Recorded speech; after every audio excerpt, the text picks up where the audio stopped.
Welcome to another Warhammer Underworlds battle report in which Morgok's Krushas, played by my mate Dancho, are going to take on the Emberwatch, played by yours truly.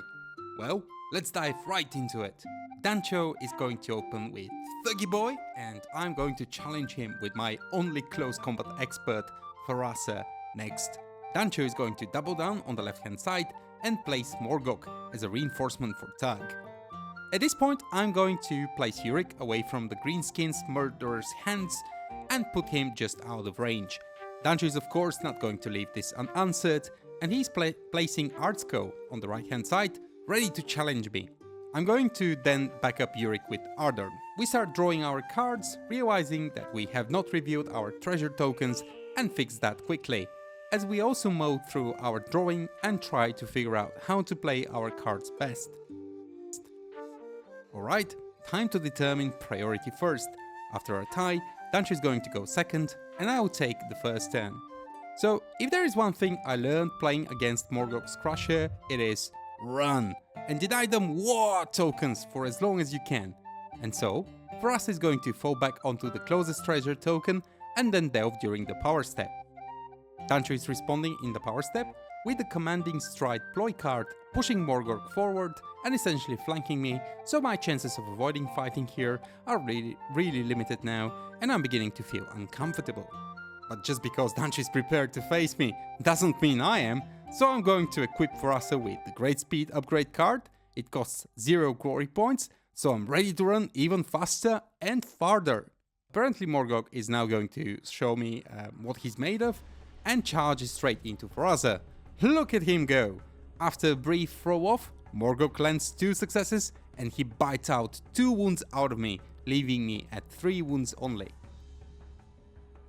True to form, I choose to run, but Dancho interrupts and says that he has to score a card, Branching Fate, which now puts him 1 glory point ahead.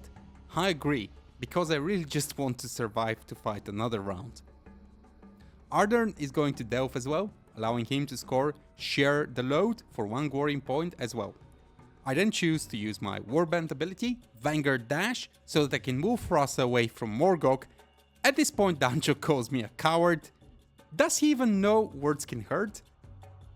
Thug is jumping in on the action here, and he also uses Wings of War and bizarrely decides to plant his green backside in between Yurik and Ardern both. Ardern has no trouble with the new arrivals, and he's going to try and fight him. I know, this is not like myself at all, but I'm up in a corner anyway. I succeed with a bit of assistance from Yurik, and I decide to push Thug back and give Dancho a practical lesson of why you shouldn't get stuck between 2 Stormcasts.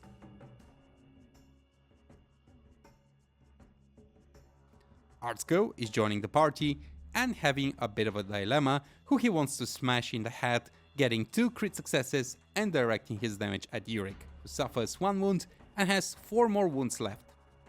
Yurik is now charging and gets 1 hit in, with Artsko defenses failing him and me getting a hit in, pushing him back in the process.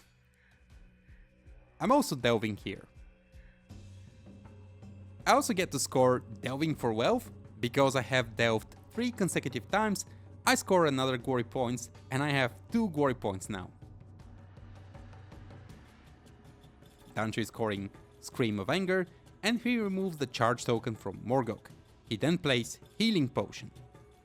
Look at that, he just healed both wounds. Good for him, I guess. Dancho also uses his Warband ability, Get a move on, ya gits! And I find myself surrounded by too many greenskins for comfort.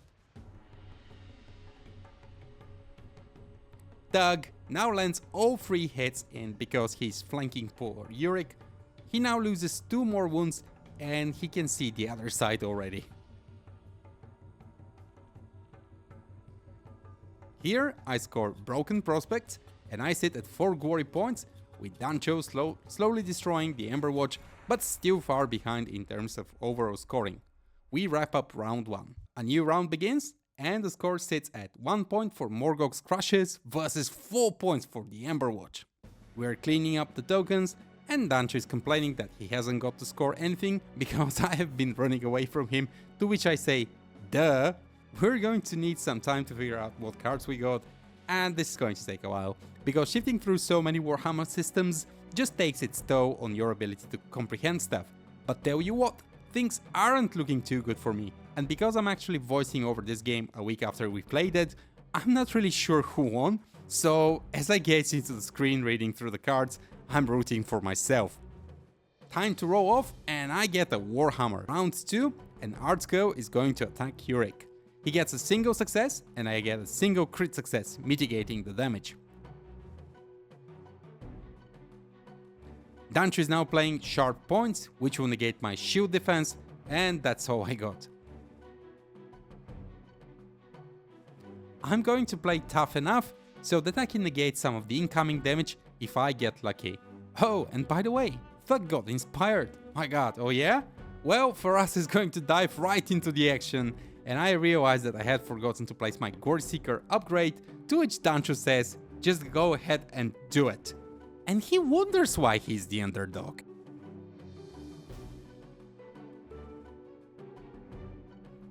Okay, time to get some rolls in. The target Thug, the Inspired!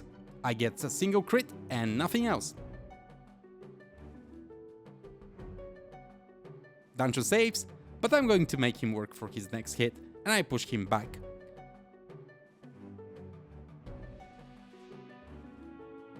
Thug dives right in, and he's trying to finish Yurik off, and Yurik stands no chance whatsoever, succumbing to his fate, generating 2 glory points for Dancho. Boo, Dancho, boo! But that is not all, because Dancho scores Strong Start for an extra glory point, and he's going to also score Strike the Hat at the same time for another glory point, which puts him at 5 glory points versus my 4 glory points. I'm eager to play Command Strike and take the cover token along for the ride. Dancho is objecting a little here. Alright, so I'm obviously down on points and fighters, and I want to push Artsco back, and I roll 2 dice, I score both. Dancho cannot mitigate any of that damage, and I play my Warband's ability, Raptors of Sigmar! Which has served me so many times now. Because Artsco is vulnerable, he dies. 2 glory points for me, and I'm back on top with 6 glory points, baby. Dancho is now playing Illusory Fighter, and moves him to a starter hex in a friendly territory, all the while I'm making Star Trek and sci-fi noises, which our editor insisted on leaving out, but I'll do it here anyway. I hope he doesn't leave them out. Morgok's turn, and he's going to move closer to Frasa, see if he can get the job done. Dancho tries to set me up, but I tell him to shake his dice better. He rolls and gets 1 success. I roar with joy as I realize that I had defended Morgok's attack. However, Morgok is going to get tough, and I cannot do more than 3 damage per turn against him, as if I have a fighter that can do it anyway. I'll respond by playing Sudden Blast and apply a stagger token on Morgok. Behind the scenes, Ardorn is now going to charge into Morgok. You can't see him, but he's there and he gets 2 successes. Morgok defends with just 1 success, so I leave him at 3 wounds and I push him back. This is good because, well, neither of Dancho's fighter can now charge, although they can still move or hit, but I'm far. Dancho is not happy with the arrangement, so he gets Morgok closer into range, just what I need, so I roll 3 dice and miss with all of them. No! Morgok is getting inspired, and I'm not too happy about it. Round 3 is about to begin, with no change in scoring so far. I score Desolate Homeland though, and I'm now sitting at 7 glory points. I take the first activation, and I'm going to try again and hit Morgok with Frasa. Look at that! 3 misses. How nice. Dancho doesn't mind saving with 2 dice and succeeding though, just to show me what he's made of, I suppose. Morgok is ready to fight back, and he crit successes, which triggers Dancho's critical effort for an extra point, and he's at 6 glory points by now.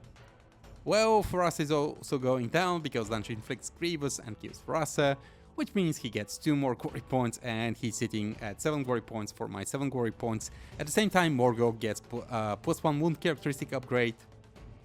Okay, obviously I need to survive here, so I'm going to play impossibly quick for +1 die save. Ardern charges and targets Thug, 1 hit and Dancho defends successfully. I still get to push him though, I think. Dancho plays sidestep. Okay, I also give Ardern the Weary Delver for a guard token. Morgok is charging right in and he gets a stagger token. Dancho hits with 1 success and I save. Ardern responds with Burrowing Strike and targets Morgok, but he gets out of this mostly unscathed. On the flip side, I get to inspire, at long last, Ardern. Back to Thug, who's going to roll 4 dice and only gets 1 success. And look at that, for the first time ever on this channel, I roll 3 successes, but I get pushed back all the same. Although, I think we're confusing the rules here, and you cannot actually push a fighter if they have more defense successes than you. Thug gets moved forward with a power card.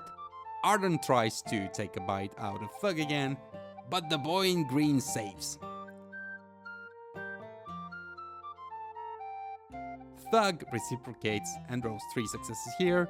Can I mitigate the damage? 2 successes and I mitigate 1 damage, which means I'm down to 3 wounds. Okay, time to see if Ardern can get the job done and kill Morgok at long last, fetching me free bounty in the process. I now sit at 10 glory points. As we begin scoring, I score Strip the Realm and I go up to 13 points now. And guess what? Even though Dancho played a better game, he couldn't score anything in the end and he finished the game with 7 points. This is a second victory for my Emberwatch and I'm excited to see what the next battle report will bring. Thank you so much for watching and until next time.